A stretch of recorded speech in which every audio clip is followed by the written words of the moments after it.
Kirby's Adventure, Kirby Superstar, Kirby and the Amazing Mirror, Kirby Triple Deluxe, Kirby Star Allies, and in 2022, Kirby and the Forgotten Land will be released. In total, the games have sold more than 38 million units worldwide, which makes it one of Nintendo's best franchises.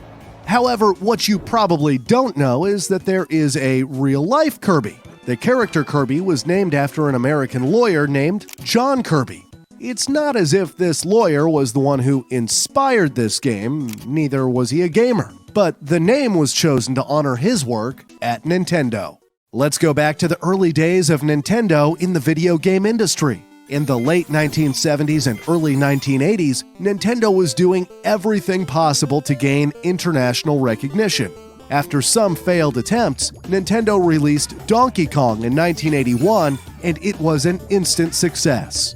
While Donkey Kong established Nintendo as a player in the international market, it also brought with it some challenges. On June 29, 1982, Universal Studios sued Nintendo for trademark infringement. That is, Universal Studios alleged that the name Donkey Kong was similar to their own property, King Kong. This started a legal battle between these two companies.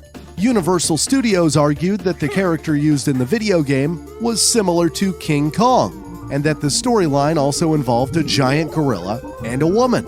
Their major concern, however, was that consumers could easily confuse the two titles, meaning Nintendo could easily profit from the popularity of Universal's own King Kong. Nintendo hired the lawyer John Kirby to represent them in this legal battle. Kirby studied the relationship between these two titles carefully and argued that the two names were not the same. First, the game designer Shigeru Miyamoto claimed that he thought Kong was the generic name for all large apes.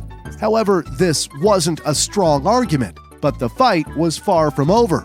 Just like playing video games, the two companies kept searching for each other's weaknesses just to be able to win this battle. Kirby presented his next argument that Universal Studios have no right to the title King Kong because it was in the public domain. A few years prior to the lawsuit between Universal Studios and Nintendo, Universal Studios and RKO were involved in a lawsuit. During the lawsuit, it was said that the characters and story of King Kong were in the public domain, and thus Universal Studios had no legal rights over them. Kirby was also able to prove beyond doubt that these two giant apes were not the same. Eventually, the court decided that Universal Studios did not have exclusive trademark rights to the King Kong character. The court also said that consumers wouldn't confuse Nintendo's Donkey Kong with the King Kong movie and characters. Furthermore, the judge ruled that Universal Studios acted in bad faith. Universal Studios was asked to pay Nintendo $1.8 million for legal fees, photocopying expenses, costs incurred creating graphs and charts, and lost revenues. The case was in favor of Nintendo, and it established them as a major player in the American market. John Kirby was considered to have saved Nintendo in their early days in the video game market.